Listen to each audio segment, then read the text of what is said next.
Maryland Governor Wes Moore is here. Thank you, sir, for joining. How you doing? I'm great, man. But honestly, it is great seeing you. Thank We are proud of you. We you had a whole lot of prayer angels all around you. you, and Yeah. just know we're thankful for you. We're thankful for your voice, and honestly, we're thankful that you continue to remind people that the First Amendment was the First Amendment for a reason. That there is not only the protection of a freedom of speech and a freedom of assembly, but a freedom of the press. So you got a whole lot of freedoms that you embody, but also there's a strength and a power that you embody. So we just want to say we appreciate you, man. Thank you, Governor. I appreciate that. And I know that the First Lady was the chief prayer warrior. She always is. She She always always is. is. She always is. So, listen, I want to put this up. This is from Politico. This is the article that I'm anxious to discuss with you right now. And that is Wes Moore suggests that race may be why he was not invited to governor dinner with Trump. I'll ask you about that later, but you were uninvited to a dinner with Donald Trump, right? And you are the chair of the governor's committee. Yeah, the vice chair. That's correct. The vice chair, yeah. That's right. That's right. Yeah, and it's I think about it this way where this is a decades long tradition that the governors once a year are invited to the White House, and the president sits with all of the governors, Democrat and Republican. And we talk about issues of the day. We talk about the things that we're seeing in our communities. We just make sure that the White House can hear from us directly about the things that we are seeing in our communities. And what the president continues to do is just an unprecedented assault and blatant disrespect, because he decided to single me out and to say that, listen, as we're having conversations about the future of this dinner, I just want to let you know he is not invited. And I think about it where he's trying to exclude me from an organization that, first of all, he did not make me a part of. The people of Maryland made me a part of the National Governors Association when they elected me to be the 63rd governor of the state with the largest vote count in the history of Maryland gubernatorial elections. And he did not make me the vice chair of the organization. Do you know who did that? The other governors, Democrat and Republican, who voted for me to serve as the vice chair of this organization. So, as my grandfather used to say, don't let someone take something from you when they never gave it to you in the first place. Right. And right. so watching the president move in this way, again, it tracks.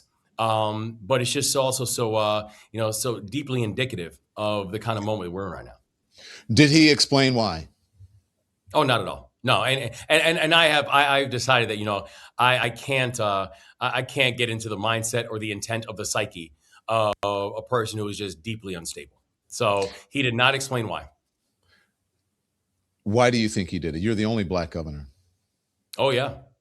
And listen, and what's really problematic about it is, just a couple weeks ago, I led a group of Democratic and Republican governors where we had a convening at the White House, at the old executive office building, around energy and around forcing PJM, the grid operator and the grid conductor for 13 different states, to say that they need to focus on reducing costs and they need to focus on increasing reliability and increasing access for energy, because we are working on trying to reduce these energy prices for the people of the state of Maryland and for the people all in the 13 states all along the PJM grid. But I've also been very clear that I will work with anyone, but I will bow down to no one. Mm-hmm. And I think it's that second component that the president seems to have a deep disagreement with. And again, yes, I serve as the only black governor in this country, and someone who is deeply committed to the people of my state and to make sure that they're good. But the president decided that during the same time that he also decided to release a tweet where he essentially calls the former president of the United States, the Obamas, liking them to apes. He decides to use that moment to then disinvite the nation's only black governor to the dinner. So I'll ask you, I was just going to say, we have a lot of evidence in this week. The next question we're going to ask Andy, and if you can put that up, this is what it looked like. And there is a longer video. We hate putting this up, but I think it's important it's just so disrespectful. Do you think that he didn't invite you because you're Black? Or that was Well, one of the reasons, let's put it that way. yeah, I mean, it's interesting because, I think when people have asked me that, I kind of liken it to a person says, do you think dogs like to bark? It's like my answer is you kind of have to ask the dog, but I can tell you what I know, right? And what I know is if you look at what he has done, if you look at the fact that he has had the greatest assault on employment that Black women have seen in our nation's history over these past 12 months, if you look at the fact that he has gone after our nation's HBCUs and gone after their scholarships and funding mechanisms and funding formulas, if you look at the fact that he is calling Black History Month a hoax and is trying to ban our books and ban our history, if you look at all that in sum, again, while I cannot speak to the president's intent, I can speak to his actions. And I think he should understand why people, I think Andrew Gillum said it well a little over a decade ago when he said, the racist thinks he's racist. Let me ask you, this. Do you think the president of the United States is racist? Honestly, I think that's a question for him. I can only go by his actions, but I can tell you that the impacts that we are seeing as a community, the impacts that I see as the nation's only Black governor, that it can only lead to when you're looking at the fact that he is helping to defund scholarships to HBCUs and going after Black female employment and trying to ban our books and ban our history. It's difficult for someone to think anything different. And yet, I think that's a question that he's got to answer. And frankly, one day it's a question that he's got to answer to a baker too. Look, I know I don't speak for you, but in 2018, I opened my CNN show by saying the president of the United States is racist, and people lost their mind. And I stick by that. I think he's racist. I think there's evidence that he's racist, obviously. And I think one of the starkest evidence that we have, and that's two things that happened recently: not just uninviting you, or just not inviting you to this dinner, and this just vile picture of the former president and first lady. When you saw that picture, Governor, and you in the tweet, it wasn't just him depicting in a picture; it was a video. What did you think? No, I wasn't shocked. I'm not surprised by what I see from the president at this point, because it doesn't just track in terms of this long history of these racist tropes and old ideas. It's the same thing when he was talking about coming to Baltimore.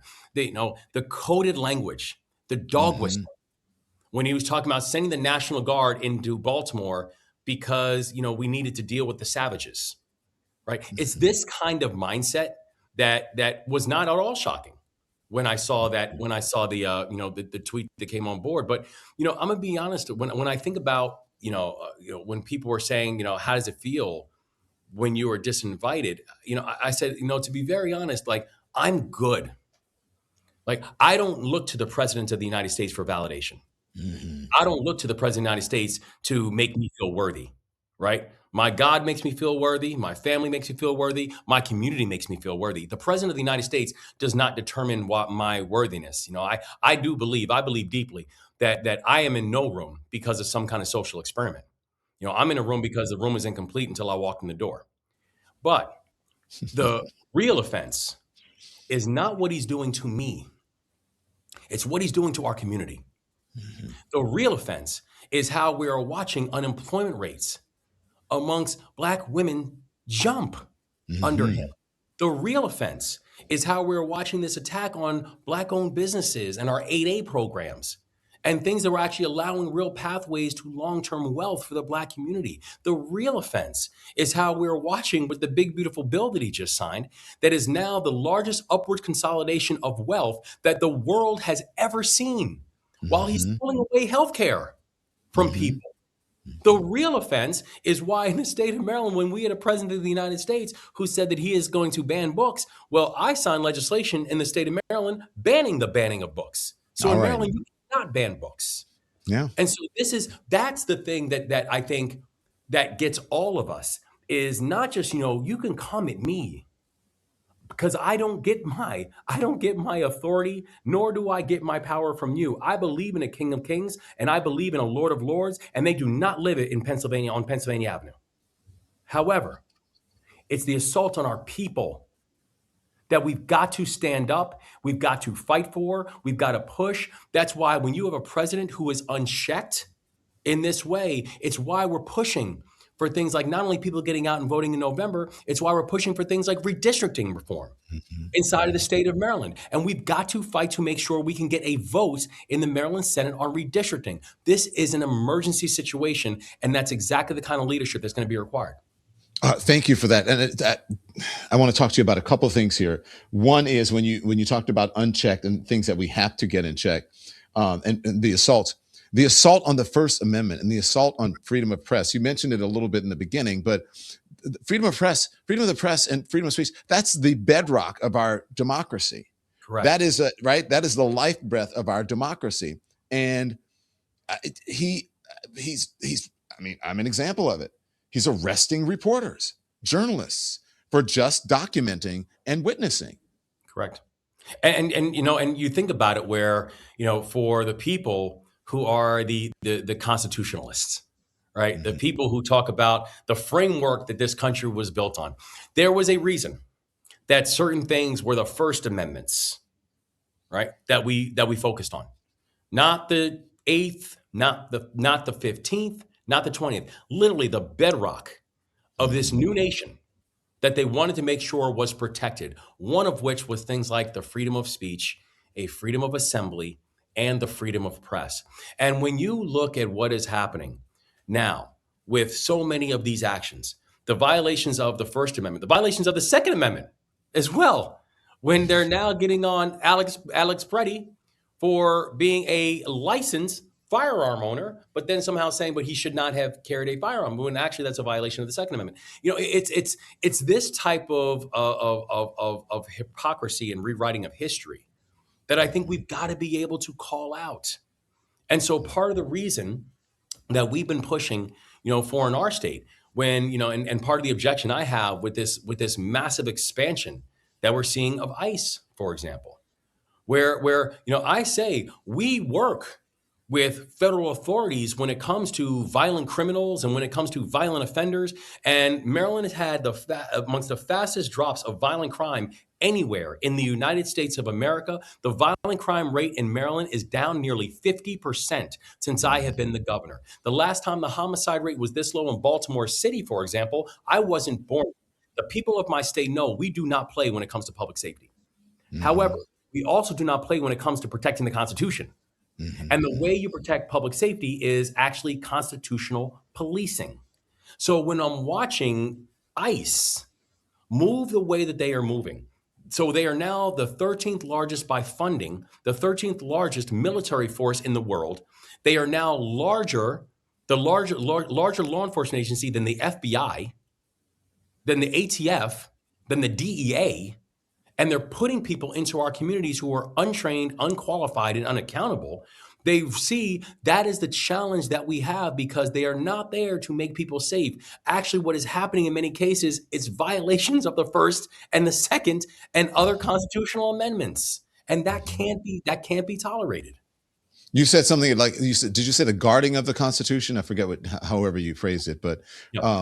Since we're discussing that, I'm sure you heard him last week saying that he wanted to nationalize elections and that Republicans should take over elections. I want you to talk about that, but do you actually think that we're going to have a real election for the midterms in 2026 or in 2028 for that matter, beyond 2026? We will have elections in 2026 and 2028 and 2030 because the president's not in charge. Free and fair, though? Yes, because elections are state-run functions, and we cannot ever give up that authority. The president of the United States does not determine what elections look like in the state of Maryland. He does not. The president of the United States cannot, when he says we're going to get rid of mail-in balloting, Mr. President, you cannot get rid of mail-in balloting in the state of Maryland because we have an elections commission that actually leads on our elections. That is not a federal function. What he's talking about when it comes to the nationalizing of elections is actually a violation of the law. Right. And so we just need our governors and our secretaries of state and our attorney generals to never, ever give up that authority, because that is something that falls into the hands of the states. That is federalism. And so, but this is also why we need to know that these things are not happening in isolation. That whether you're talking about a conversation of the introduction of ICE, whether you're talking about a conversation of nationalizing election, or whether you're saying what he's doing in Texas and Florida and Missouri and Ohio and North Carolina, when he's handpicking which states to go through mid-decade redistricting, if you notice, he's only picking the states where he thinks he can pick up Republican seats. He's not saying the whole nation should do this. He's saying his hand-chosen states should do this. And so that's why in the state of Maryland, I'm saying that if the rest of the country is going to have a conversation about what their map should look like come November, then so should Maryland. And I'm really proud of the Maryland House of Delegates who have already gone and helped to lead this issue. They have debated, they have discussed, they made adjustments, and then they passed legislation. And we saw how the first Afro-Latina speaker in Maryland history helped to lead that charge. We saw how the Maryland Senate, we had senators like Senator Arthur Ellis, who is a military veteran, who, like me, served this country and fought for democracy, stood up on the Senate floor and said, I'm just asking for a vote, because he knows he represents a much larger voice in the Maryland Senate. But this thing is now getting blocked by Senate leadership, who is saying they do not want to have a vote. That's not democracy.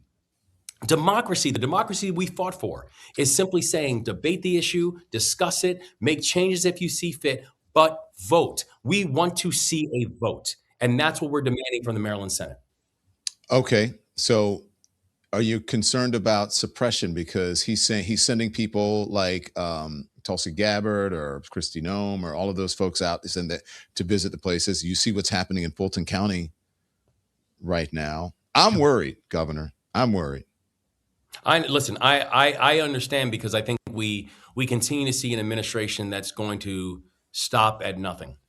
I think what he needs to see and what he will see is he is going to have states and governors who will stop at nothing to protect our people, and who will stop at nothing to make sure that we will always have free and fair elections within our jurisdictions and free and fair elections within our states. That the state of Maryland has never had an issue when it comes to our elections, making sure that people who have the right and are qualified to vote, that they have a chance to know that they can vote in safety and they can vote freely.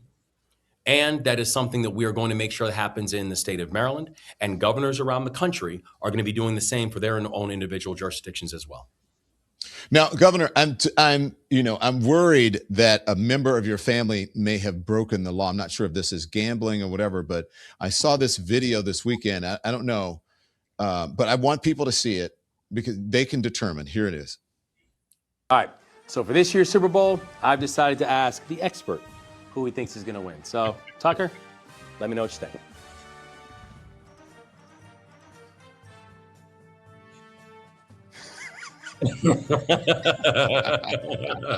Now, when I contacted your comms person, your press folks, I was like, can Tucker join us? And they said, I'll make that request. But Tucker is not around. And Tucker was right. He was right. He's basking in his victory right now. See, you know what's crazy, Don, is just so every week I actually pick sports scores, and folks have to understand is like I actually study this stuff, right? Actually predicting scores. So I predict NFL scores all year long, and I have a pretty good hit rate. And the problem is now that video probably just let out for my secret is that I don't actually, all I do is I just ask my dog who's going to win this thing. It's Tucker. My dog came in for a minute, but one of them, but it's gone now.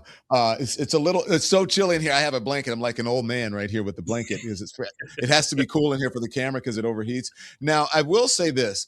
If I had gone, I should have gone when I saw that video. I should have just gone on one of the sites and said, okay, Tucker's got it and bet. When I saw the Obama thing from Donald Trump, and then I saw this from the First Lady's Instagram, and I said, not one of these people looks like an ape in this. There's some damn good looking people in this. That's you, Barack Obama, Michelle Obama, Dawn Moore, the First Lady, two First Ladies there, and a governor and a president, maybe a future president. But I know you get I'll ask Dawn if she's running. Now, a Don and Michelle ticket would be unstoppable. Listen, game over. Game over. I mean, talk about how I don't want you to speak for the Obamas. I know that you can't, but I mean, they've learned to, the president said blow things off, but they are human. And this was disgusting. Again, these are great people. And I don't see anyone in that picture that looks like a freaking ape. That's right. No, listen, I think if you look at that picture, first of all, I think I speak for I think it's the only thing I can speak for the president on when I say we both did good. If you look at that picture, and I think the thing is that, I've always lived by this idea that says, don't let people that don't matter too much matter too much.